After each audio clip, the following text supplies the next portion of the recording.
Vamos começar já mostrando o vídeo inteiro, então, que a gente mostrou uma parte na sua abertura, né, do Coronel General Heleno fazendo aquele comentário absurdo sobre o presidente eleito Lula. E pessoal, ó, domingo, General Heleno aqui, ó, saindo da residência do presidente. Bom dia, general. Tudo bem? Estamos, ó, vamos com vocês. Tá todo mundo, ó, Bahia, ó, Bolsonaro. Barreiras Bahia aqui, ó, desde domingo. Acabei de receber um desmentido desse negócio de Lula ficar doente. Não tá, né? Não tá, infelizmente. Ele tá lá no Nordeste. Eu disse que ele tá em Não, ele tá em São Paulo. Voltou pra São Tava Paulo. tranquilo. Posso tirar uma selfie com o Vai senhor? ao Egito. Posso tirar uma selfie com o senhor? Eu sou lá de Maceió. Cachaceiro. Posso continuar filmando. Isso mesmo. Você tirou uma? Infelizmente, mentira. Bora ela tirar aqui filmando. Fala pro presidente que o povo tá com ele. Nós estamos com o senhor, hein? Então, senhor. Ei, general. Só um pouquinho. Qual é a nossa chance aí, perante tudo essa lambança aí que o STF fez? Qual é a nossa chance, porcentagem? Heleno, manda. General, dá licença. Eu vou só passar as frases de novo aqui, né? A frase foi a seguinte: esse negócio do Lula estar doente não tá. Infelizmente é mentira. E a segunda frase: vamos torcer para que tenhamos um futuro melhor. Na mão do cachaceiro não vai dar certo. Coronel General Heleno. Marcelo, novamente, eu nascido e criado ali na Fortaleza de São João, na Urca, né? Convivi com militares a vida inteira e isso não me parece uma postura que os militares sérios gostem, né? Esse tipo de postura, apesar de que o general Heleno, ele antes de entrar para o governo, meus amigos todos diziam que ele era a pessoa mais respeitada no Exército Brasileiro, ou entre as 3 pessoas mais respeitadas no Exército Brasileiro. A pergunta como é que o Exército, como é que o generalato, vamos colocar assim, está vendo tudo isso que está acontecendo? Porque nem nas notícias eles estão saindo. Eu fico procurando, outro dia eu vi uma declaração do Santos Cruz ali, mas tá difícil ler para quem é de fora a visão do Exército de toda essa confusão que está acontecendo pós-eleição. O que você tem para nos dizer sobre isso? Inclusive sobre, enfim, isso que a gente acabou de ver aí do general Heleno. Olha, Eduardo, existe uma máxima nas Forças Armadas de qualquer país do mundo, né, que a palavra convence e o exemplo arrasta. Quando você vê um general que ocupou o alto comando do Exército durante 4 anos, que é primeiro colocado de turma de AMAN, de aperfeiçoamento, de altos estudos, se referir a um presidente eleito, que mesmo que seja de sua oposição política, ideológica, nesses termos, o que eu tenho que fazer é lamentar, pedir desculpa como militar, que a imagem do Exército brasileiro, já que ele é do Exército, possa ser tomada pela imagem, pela expressão de um general Heleno, como no caso que vocês mostram. Mas é preciso a gente destacar também, Eduardo, um momento que a gente está vivendo é um momento de alívio cívico. Alívio porque há uma semana nós fizemos uma opção entre 2 alternativas.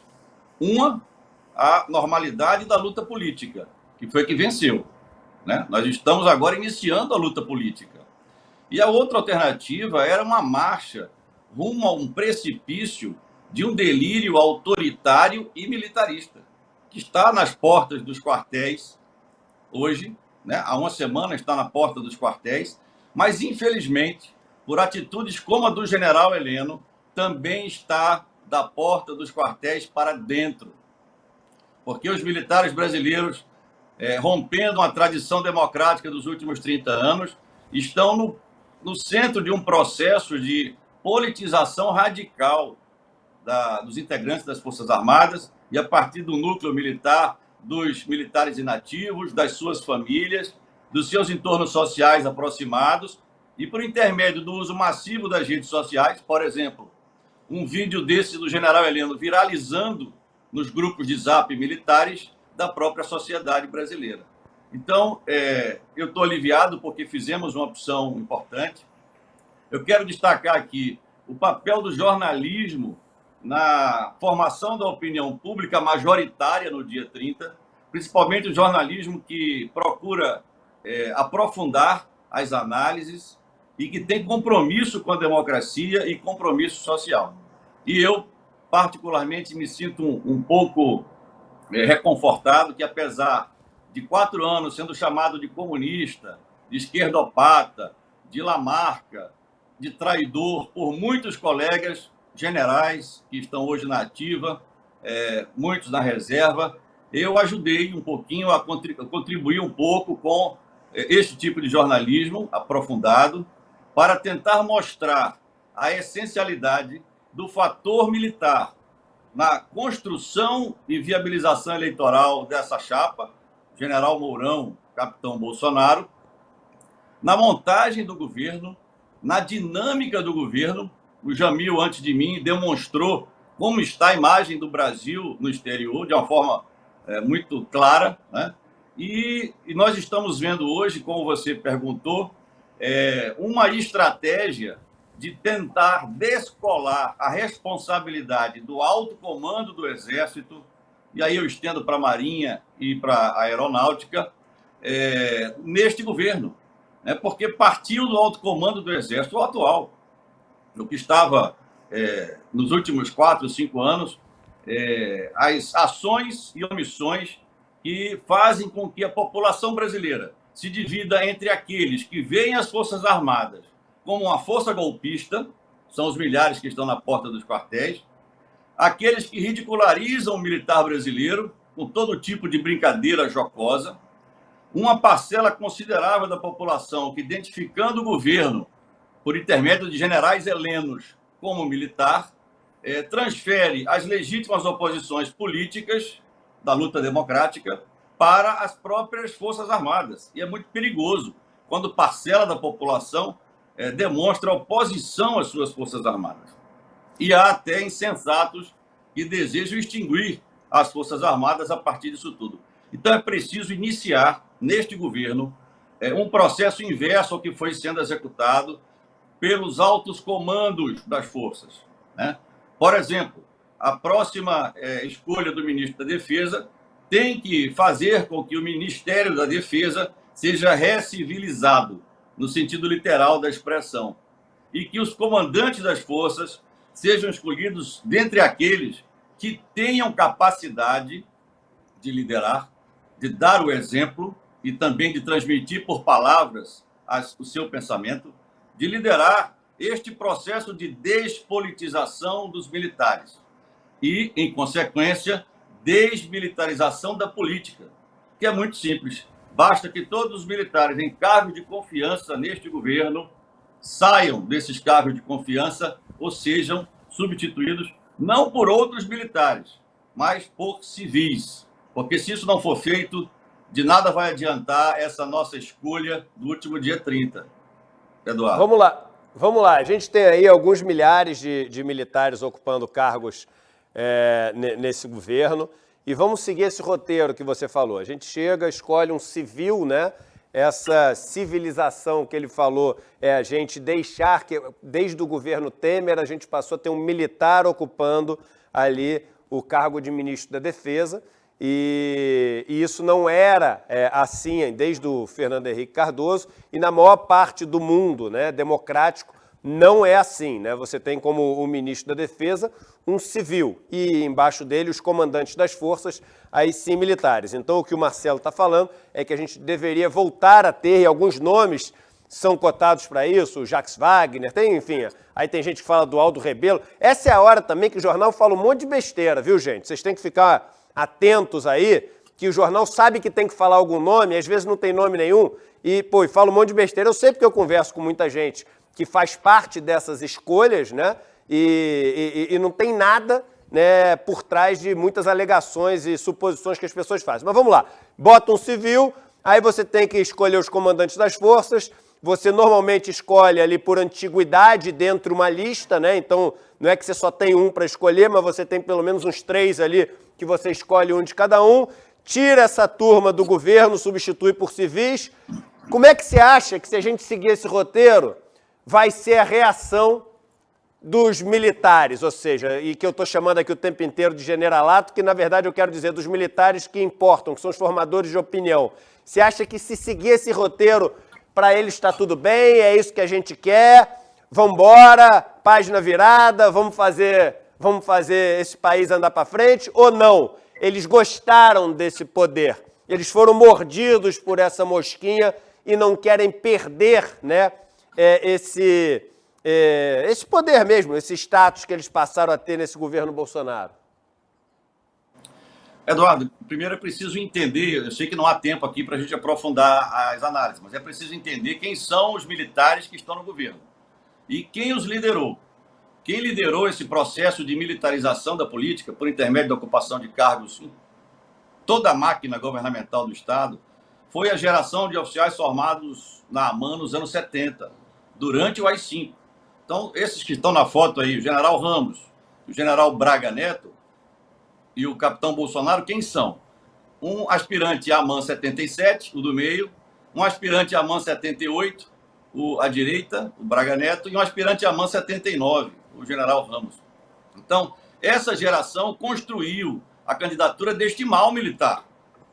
O Exército dos anos 80, dos anos 90, ou seja, as suas lideranças, que são os que conduzem a instituição, consideravam este elemento aí do meio um mal militar. Então, foi a ação desses generais, quando chegaram ao alto comando do Exército, ou seja, a geração Bolsonaro, que empreendeu, pelo efeito do arrasto do exemplo, isto tudo que nós estamos vendo. O que nós estamos assistindo há 4 anos é consequência, claro, de vários outros fatores, não estou menosprezando.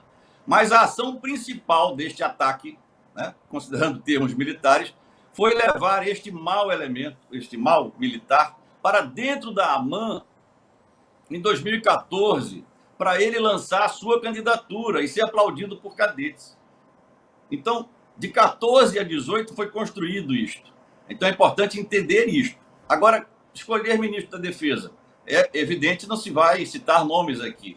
Mas tem que ser escolhido alguém que tenha capacidade, por exemplo, de escolher o próprio auxiliar imediato, que é o secretário executivo do Ministério da Defesa. Porque quando o presidente Temer assumiu depois do golpe parla-militar, eu chamo o golpe parla-militar, porque, eu vou citar nomes, General Vilas Boas, General Etchegóin, o número 1 e número 2 do Exército, em 2015, conversaram com o vice-presidente Temer a revelia da presidente Dilma para viabilizar o processo político que aconteceu a partir daí.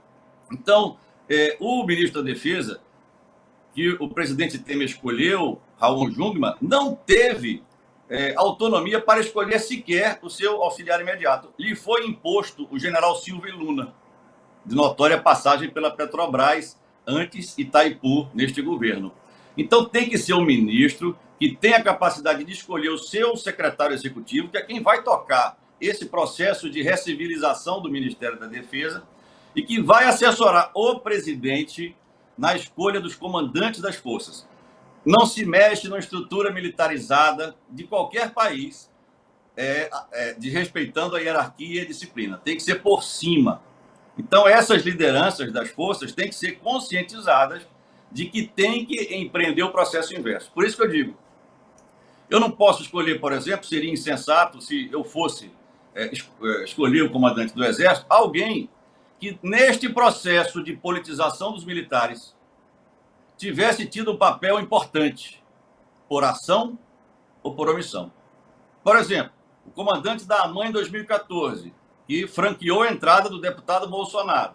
Um vídeo famoso, está aí no YouTube, para ele lançar a candidatura, dizer que ia levar o país para a direita, que ia morrer gente pelo caminho, que em Brasília só apanhava de bandidos, Brasil acima de tudo, Deus acima de todo, em 2014. Será que vale a pena levar esse comandante da AMAN, que hoje está no alto comando, para ser o próximo comandante do Exército?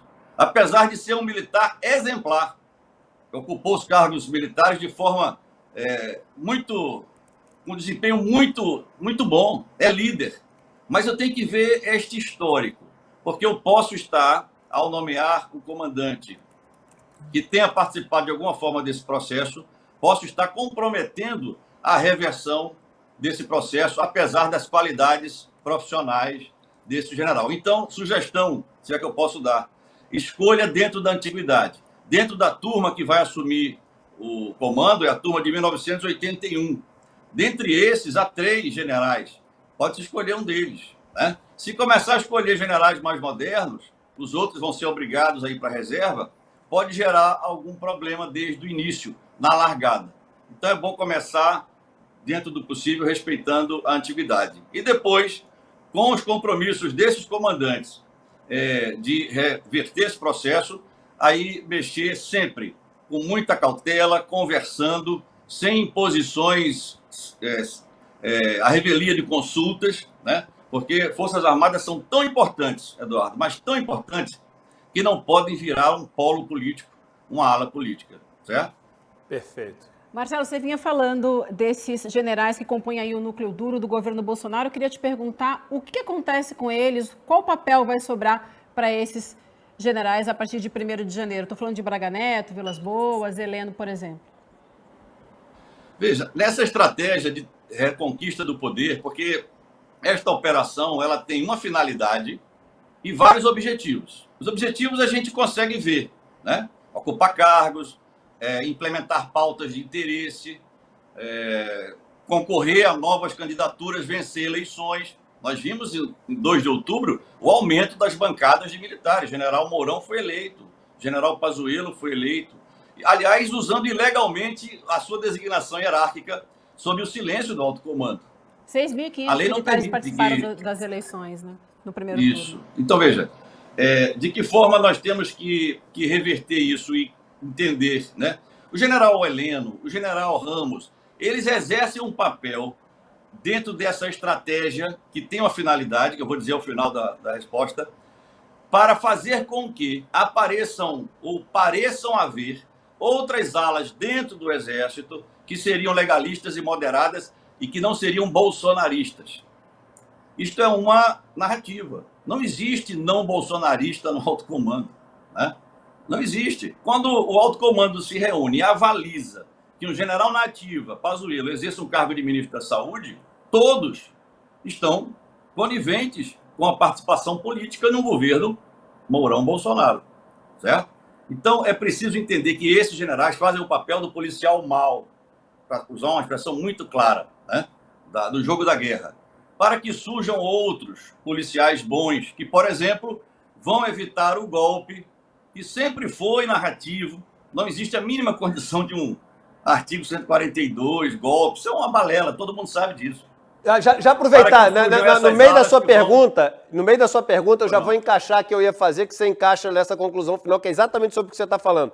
Essa pressão que os apoiadores mais extremados de Bolsonaro estão fazendo na frente dos quartéis, isso tem como surtir efeito e levar os militares a dar esse golpe ou fazer a intervenção militar, que é o que eles estão pedindo? Existe uma quantidade de pressão que, se eles fizerem, vai conseguir trazer os militares para cumprir as demandas deles? Que é exatamente isso que você está falando. Veja, é parecido. Vamos ver o governo do presidente Lula. O presidente Lula é do PT. Mas a frente que ele formou para vencer as eleições é tão ampla que hoje nós vemos na equipe de transição um protagonismo da direita. Por exemplo, na essência do governo, que é a economia. Nós não vemos ali a tradição da esquerda, do PT, sendo protagonista. O que está acontecendo nos quartéis é parecido. Então, quem está da porta do quartel para dentro é eleitor de militar. Então, hoje, o Partido Militar, que é como eu apresento esse fenômeno, ele tem os eleitores dele dentro dos quartéis e aí nas portas dos quartéis. Mas eu preciso realçar o extremado, esse extremado aí que está na porta do quartel, esse delirante pelo artigo 142, para que os de dentro do quartel, da porta para dentro, possam parecer aqueles que vão evitar este golpe, que, como eu insisto em dizer, Eduardo, é um golpe de história, foi criado. Como, por exemplo, essa extrema-direita serve para fazer com que a esquerda vá para a direita, ou vá para o centro, na montagem eu abri o programa hoje falando isso, concordo 100% com você. Então, é um paralelismo que eu estou aqui arriscando a fazer de forma muito simplória, mas é por isso que o alto comando está calado agora.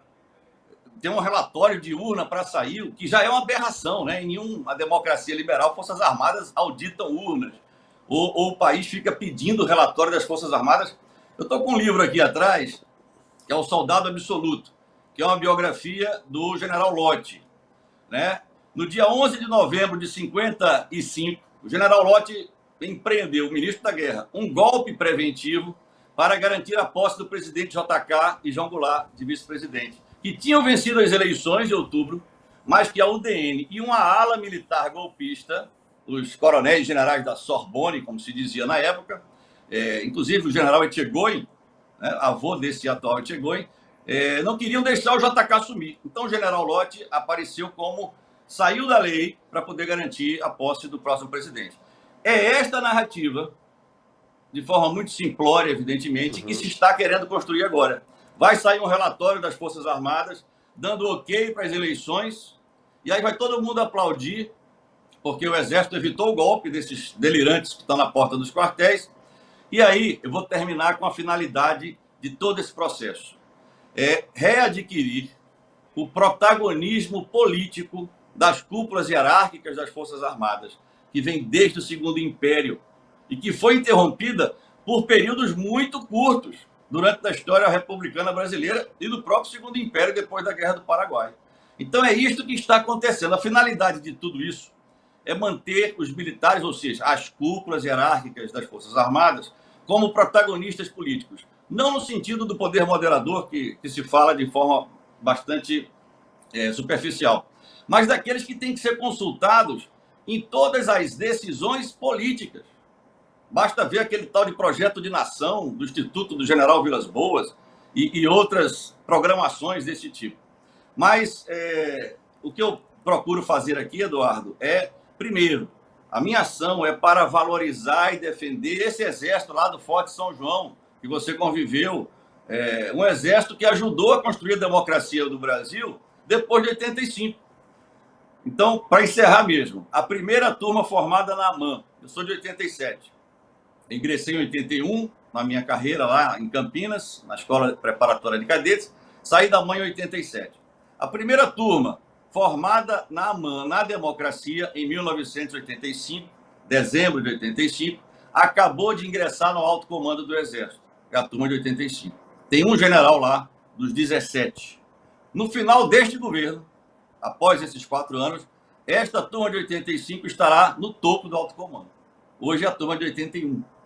Então, é da turma de 81 que vai sair o comandante, ou de 82, provavelmente é de 81.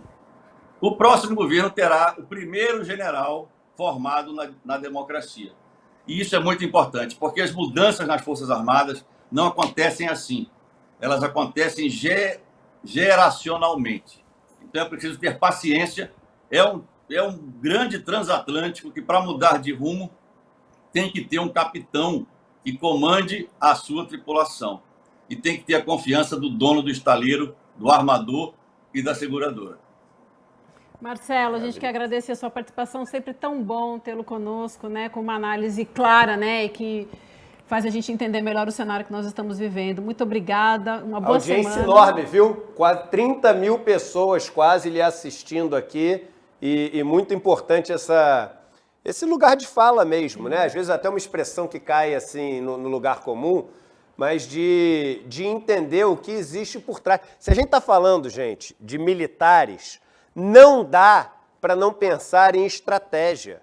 Tem até aquele filme, Tropa de Elite, que o cara brinca estratégia. Você tem que ter uma visão mais sofisticada mesmo. E por isso que eu te agradeço muito, Marcelo, porque existe estratégia, não é aquela história do oba-oba, entendeu? Não é o impulsivo. Vamos para a porta dos quartéis, agora eu vou fazer um negócio para ficar bem na foto. Não, tudo tem ali, entendeu? Tem começo, meio, fim, tem tudo...